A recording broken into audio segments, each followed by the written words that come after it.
जब तुम बेबसी का रोना कायनात के सामने नहीं उसके सामने रोते हो, जब तुम सब खत्म हो जाने के बाद भी इसी यकीन से दुआ करते हो कि इसके सिवा तुम्हें कोई कुछ दे नहीं सकता। जिन रास्तों से तुम्हें अल्लाह गुजार रहा है, मुमकिन है इन्हीं का आखिरी किनारा मुअज्जिज़ों से मिल जाए। जिनके नसीब में सजदा तहज्जुद लिख दिया गया, उसके नसीब में खुदा लिख दिया गया। जब तुम सजदे पे सजदा करते हो, जब तुम सांस लिए बगैर बेसाख्ता इसका नाम पुकारने लगते हो, तब वह तुम्हें देखकर मुस्कुराता है। तुम तहज्जुद तक खुद नहीं जाते, बल्कि तहज्जुद को तुम तक लाया जाता है। तुम सजदों को नहीं चुनते, बल्कि तुम्हें सजदों के लिए चुना जाता है। वो जो तहज्जुद का पहला सजदा किया था मैंने, इस सजदे ने मेरी जात को पल में समेट लिया। सजदा की सबसे बड़ी खूबसूरती ये है कि जमीन के साथ की जाने वाली सरगोशी आसमान में गूंजती है।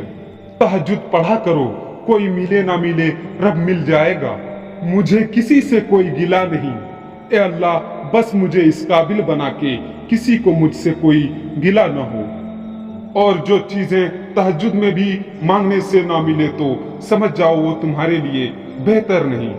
तुम्हें क्या लगता है कि जो दुआ तुम तहज्जुद में मांगते वो दुआएं कबूल नहीं होगी? कभी कभी बहुत पहले मांगी गई दुआ भी कबूल हो जाती है, और जब वह कबूल होती है तो हम बेसाख्ता कहते हैं। तुझे याद था एक दिन उन दुआओं पर कभी यही अल्फाज कहोगे जो तुम अब मांगते हो। कुन फरमाना मुश्किल काम थोड़ी ना है। अल्लाह जब कुन फरमाता है तो बस हो जाता है और चीज वजूद पा जाती है। नसीब हार जाता है तहज्जुद की दुआओं के सामने। मैं तेरा ही मोहताज हूँ, तुझ ही से मांगता हूँ, क्योंकि मुझे यकीन है कि तू ही मेरी हाजत रवाई करेगा। तुम्हारा तहज्जुद पढ़ना तुम्हारे रब से इश्क का सबूत है। जो ऊंचे मकाम पर होते हैं उनके कंधों पर आजमाइश भी बड़ी होती है।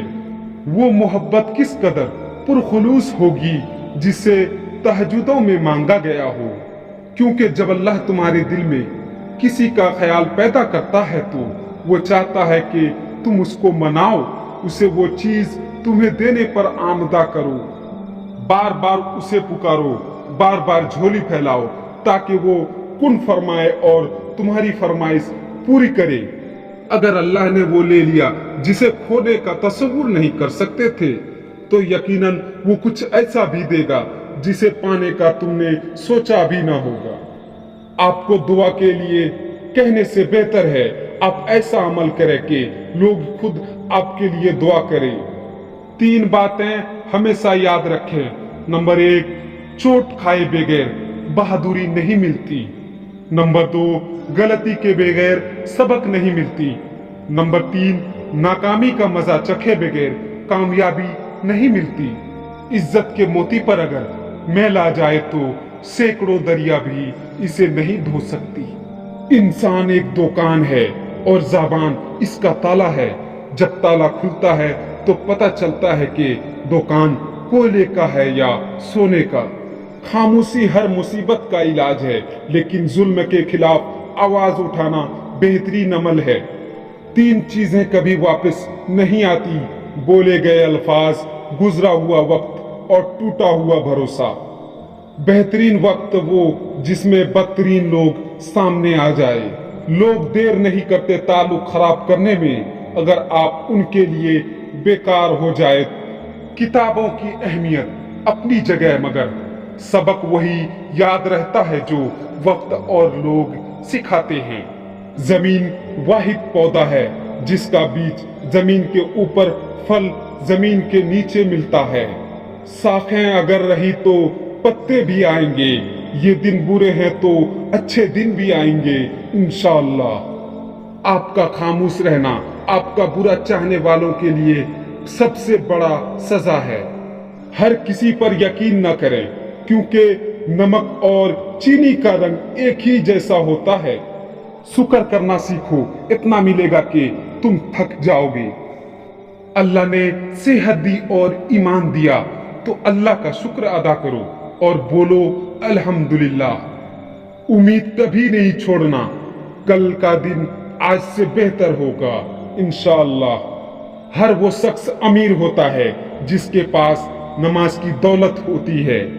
अगर किसी का तकलीफ देखकर तुम्हें तकलीफ होने लगे तो समझ जाना तुम अल्लाह के बनाए हुए बेहतरीन इंसान हो। कुछ दर्द कुछ लोग ऐसे भी होते हैं जो इंसान को हमेशा के लिए खामोश कर देते हैं। अगर ये वक्त आजमाइश का है तो अगला वक्त मुअज्जिज़ों का होगा इंशाअल्लाह। जिंदगी को एक अमानत की तरह गुजारो, एक न एक दिन अपने मालिक को वापस करनी है। लोग जनाजे की नमाज पढ़ने दूसरे मुल्क से आते हैं मगर फर्ज नमाज पढ़ने मोहल्ले की मस्जिद में नहीं जाती। दोस्तों, मुझे उम्मीद है आप सबको वीडियो पसंद आई होगी। वीडियो पसंद आने की सूरत में दोस्तों के साथ शेयर करना, हमारे चैनल को सब्सक्राइब करना मत भूलें। खुदा हाफिज।